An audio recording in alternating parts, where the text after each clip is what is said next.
Hey, BYHYU. Welcome to episode 185 of Build Your House Yourself University. I'm your host and fellow student, Michelle Nelson, and together we'll learn the basics of home design and construction and demystify the building process so we can be better organized and build quality dream homes with or without a general contractor. How should you coordinate your backsplash and countertop? Should they be matchy-matchy or contrasting? What should you choose first? And how much influence should your flooring and cabinet choices have on your choice of backsplash and countertop? This week, I'll give you a few quick tips to help with making choices for these two major surfaces of the kitchen. Before we get to those tips, I want to give a shout out and a big thank you to Shankster21 for our latest 5-star rating and review. Thank you for your kind words. You're awesome too for taking the time to write that review. I'm glad you find the podcast helpful. Okay, let's get to talking about the countertops and backsplashes. There are several different ways you can handle coordinating your backsplash and countertop. If you find a backsplash you absolutely love before you've even looked for countertops, great. Use that backsplash as your jumping off point and choose a countertop to coordinate with that backsplash. Although finding the backsplash first can definitely happen, it's less common because with so many backsplash options on the market, selecting one can be overwhelming. Some backsplash options include ceramic, stone, and glass tiles in multiple shapes and sizes, natural stone and quartz slabs, stainless steel, brick, and back-painted glass. If you do select your backsplash first, it'll be fairly easy to narrow down your countertop options. To help you make your countertop decision, consider the countertop material and its level of maintenance, its color and pattern. A brightly colored or visually complex backsplash with lots of movement or pattern is best paired with a countertop that's more subtle and understated. One that won't compete with that statement backsplash. To learn more about countertop options, listen to episode 33 called Kitchen Countertops 101. So either the backsplash or the countertop should be the star, not both. Because if both are competing as attention grabbers, neither will get the attention they deserve. Now, that's not to say that if you choose a flashier focal point backsplash, you have to choose a plain white or plain black countertop. No, you can mix patterns in both your countertop and backsplash, but make one pattern more subtle and low-key than the other. And with different patterns, stick with one dominant color palette for both surfaces so the look is cohesive and sophisticated. If you want a brightly colored backsplash, combining it with a countertop in a neutral color will make your kitchen look more refined. Your goal may be to be more whimsical or over the top as opposed to sophisticated. In that case, you can go bold with both your countertop and backsplash, but make sure you love both choices and be warned that those bold choices may turn potential buyers off if you plan to eventually sell your home. So that's the first approach, choosing the backsplash first and selecting a countertop to go with it.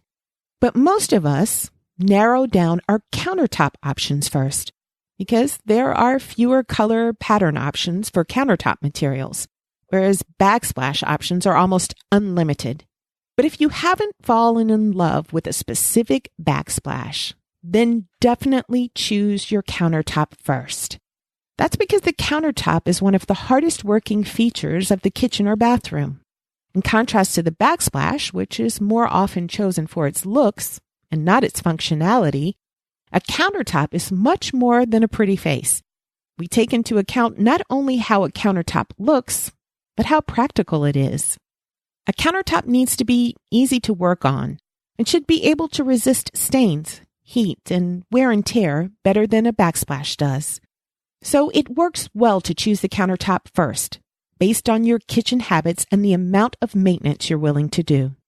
Countertops will be installed first, too. So this is another reason that making a countertop choice first makes sense. In addition, Countertops are usually more expensive than backsplashes are, so your budget may have quite a bit of influence on your countertop choice. Once you've chosen your countertop, you can narrow down your backsplash options based on the colors, patterns, and materials. Take your countertop sample to a tile store or a kitchen design showroom and see what fits into your budget and what looks good with your countertop sample. Then take your samples to your home site or current home to see how the materials look outside the showroom under regular lighting. Coordinate the countertop and backsplash in the same ways we talked about a minute ago, just like you would if you had chosen the backsplash first. In most cases, either the countertop or the backsplash should take center stage, and the other should coordinate but not compete. For a really sleek look, run your countertop material up onto the wall as a backsplash.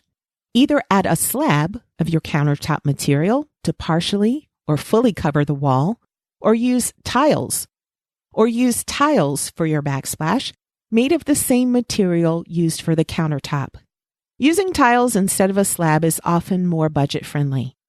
But if you have extra slab material, after having your countertops cut, using those remnant slab pieces as a backsplash can also be economical. For those who are having trouble making a countertop and or backsplash decision after spending some time on Houzz, Pinterest, in stone yards, and in tile stores, you can hire a kitchen designer or interior designer for a consultation. Or you can take a trip to a tile or a kitchen or bathroom showroom and get some free advice.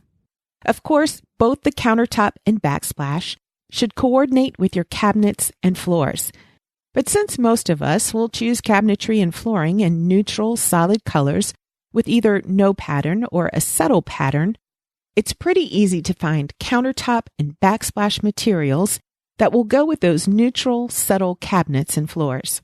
So take the cabinets and the floors into consideration for sure, but focus on coordinating the countertop and backsplash since they can be harder to match. One caveat here. If you decide to go with flooring with a bold pattern like cement tile, go subtle and more understated with the backsplash and countertop. Let the flooring be the star.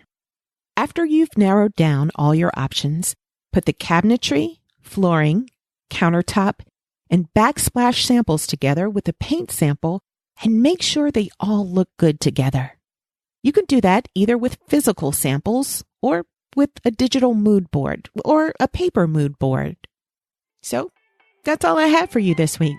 I hope these quick tips will help you narrow down your countertop and backsplash options. And I hope you'll join me again next week for another episode of Build Your House Yourself University. BYHYU. Please remember that the purpose of this podcast is simply to educate and inform. It's not a substitute for professional advice. The information that you hear is based only on the opinions, research, and experiences of my guests and myself. That information might be incomplete, it's subject to change, and it may not apply to your project. In addition, building codes and requirements vary from region to region, so always consult a professional about specific recommendations for your home.